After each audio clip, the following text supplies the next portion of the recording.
서울시가 토호제 재지정 카드를 꺼냈습니다.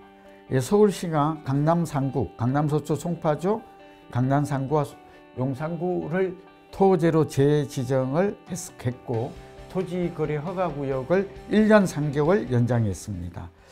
그래서 해당 지역은 내년 말까지 이제 토호제로 묶이게 됩니다. 그리고 여기에 마포와 성동은 빠졌습니다. 우선 토호제가 지정된 이유가 궁금하시죠? 당연히 강남 3구와 용산은 여전히 불안하기 때문입니다. 여기다가 지금 한강벨트까지 묶여 있잖아요. 이건 하나의 새로운 강력한 트렌드가 된 것입니다.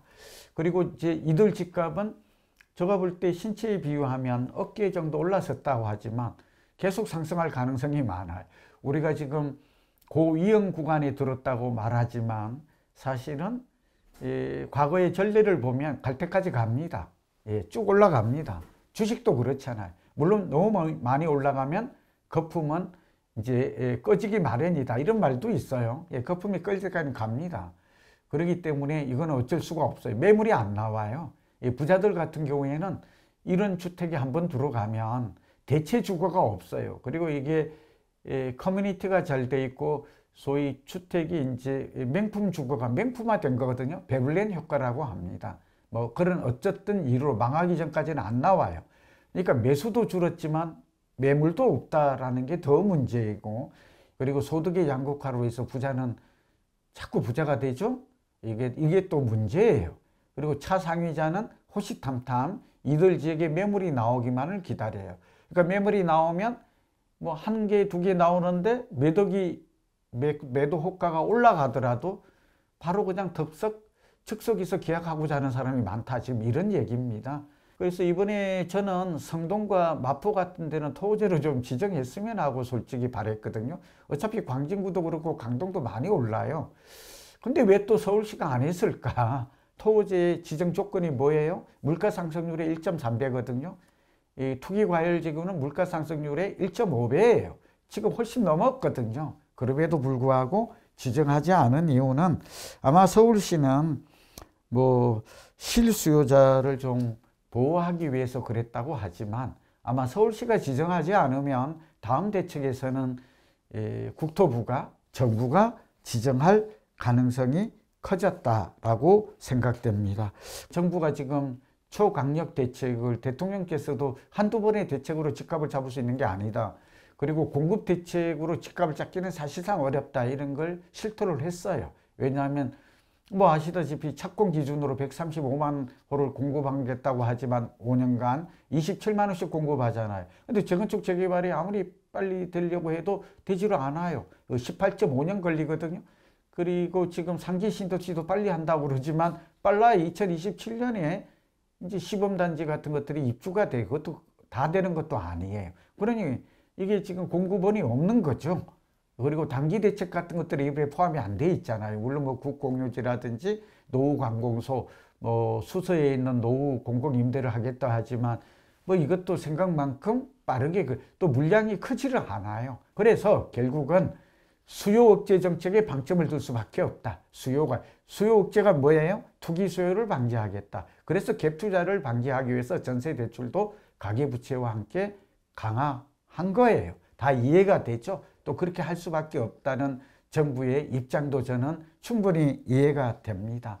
단기적인 공급 확대 없이 전세값을 잡기 어렵고 또 집값도 잡기 어려운 상황에서 토호제가 확대 지정되었다는 점은 서울 전체가 될 가능성도 염두에 두고 우리 실수요자들은 내 집 마련이나 그리고 투자에 나서야 될 것으로 보입니다. 한 가지 더 붙이면 이번에 서울시가 이 부분은 잘한 것 같아요. 신통기획이라고 그러죠. 신속통합기획에서 후보지가 8곳이 있어요. 이 후보지는 제가 이전에 와고TV에서 설명을 드렸어요. 이들 지역이 앞으로 굉장히 유망하고 재개발 지역이지만 혜택이 주어질 거다. 근데 이번에 토호구역으로 신규 지정을 했어요. 제가 그냥 언급만 할게요. 지정기간은 지금 9월 30일부터 내년 8월 30일 딱 1년간이에요. 대상지가 영등포구 도림동 133-1대, 강북구 미아동 159 일대, 도봉구 방학동 638 일대, 용산구 용산동 2가 1-1351 일대, 그리고 동작구 상도동 214 일대, 동작구 사당동 419-1 일대, 마포구 아현동 331-29 일대, 구로구 가리봉동 2-92 일대입니다. 그래서 어쨌든 이들 지역도 함께 토지가 지정이 되었다 하는 것은 집값이 들썩일 가능성이 높고, 실제로 지금 사기에는 좀 늦은 것 같아요. 토지가 지정이 되면 어떤 효과가 나타날까요? 서초, 송파, 용산구는 2200곳 아파트 단지가 영향을 받게 되고, 그 다음에 세 가지 효과가 나타납니다. 주거지는 6제곱미터, 그러니까 2평이 안 되죠. 3.3제곱미터가 한 평이니까. 상업지는 이제 말하자면 15제곱미터, 초과하는 땅은 토지 거래 허가를 받아요. 누구로부터 받아요? 시장이 아니고 시군 구청장으로부터 받습니다. 네, 요거에 허가받지 않고 하면 강제금이 물어져서 벌금을 물게 돼요. 두 번째는 실거주를 2년 해야 돼요. 2년. 그리고 여기에 자금 조달 계획서가 또 첨부가 돼야 돼요. 그럴 걸 생각하면 여러분 이제 토지가 상당히 강력한 대책이다라는 것을 알 수가 있겠죠. 과거에 토지거래 허가제가 또 무서운 이유는 이제 과거의 사례를 보면 토지가 이 세 가지 외에 더 무서운 걸 보면 임대도 안 돼요. 그러니까 지금 우리는 주택만 지금 얘기하고 있잖아요. 근데 상가가 더 이렇게 영향을 크게 받아요. 아까 15제곱미터 이상 상가는 이제 대지 지분, 토지 거래 허가라는 것은 뭐 아시다시피 이 지가가 오르는 곳인데, 결국 땅값이 오른다는 얘기는 건물 가격, 아파트라든지 상가 건물도 오른다는 뜻이잖아요. 그러니까 토지 거래의 본래의 취지는 토지 거래의 규제를 한다는 거예요. 그러나 결국은 아파트도 대지 지분 때문에 영향을 받고, 상가 같은 경우도 상가 건물이 영향을 매매에 받는다 하는 건데, 특히 상가 투자하는 부분이 조심해야 돼요. 뭐냐 하면 이게 매매만 안 되는 게 아니라 임대가 안 돼요.